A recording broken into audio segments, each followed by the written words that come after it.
పొద్దున్నే లేచినావా, కాలేజ్ పోయినావా, ఇంటికి వచ్చి ఉన్నావా, అట్లా అయిపోయింది మరి జిందగీ ఇప్పుడు. So hey guys, welcome to a day in the life days scholar. పొద్దున్నే 6 గంటలకు లేచి ఫాస్ట్ రెడీ అయిపోయి నేను బస్ స్టాప్కి వెళ్ళిపోయాను. సో ఇక బస్ వచ్చాక లేట్ అయిందని చెప్పి నేను వెనకాల తిరిగి చూస్తే మన పాస్టర్ తాత ఉన్నాడు. సో అప్పుడు లోపల కాలేజ్ బస్ అయితే వచ్చింది. నేను ఆ బస్ ఎక్కి కాలేజ్కి అయితే స్టార్ట్ అయిపోయినా. I'm Dhanush, first year BB student at GITAM university Hyderabad. నాకు ఒకటి అర్థం కాదు, ఎప్పుడైతే హాలిడేస్ ఉంటాయో లేకపోతే ఖాళీ రోజులు ఉంటాయో ఈ యూట్యూబ్ బ్లాగింగ్, వీడియో ఎడిటింగ్లో అయితే నాకు ఐడియాలు రావు. దీనమ్మ నాకు 10 ఏళ్ళ సెమ్ ఎగ్జామ్ పెట్టుకొని యూట్యూబ్ చేద్దాం, ఎడిటింగ్ చేద్దాం అనే ఆలోచనలు వస్తున్నాయి. ఇది ఎందుకు వచ్చినా నాకు అర్థమవుతలేదు. ఇక నేను కాలేజ్కి వచ్చి ఆ ఐడి కార్డు ఇప్పించేసి లోపలికి వెళ్ళిపోయాను.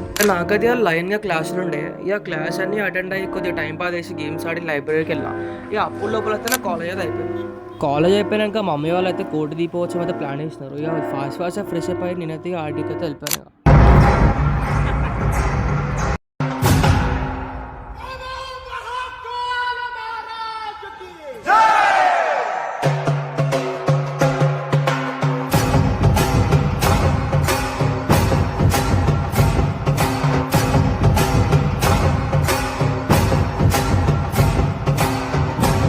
ఈ రోజుకి అది ఇంతే guys. Thank you for watching. Bye, good night. మళ్ళా స్మైలీ ఇది ఆ స్మైల్ చూడరా.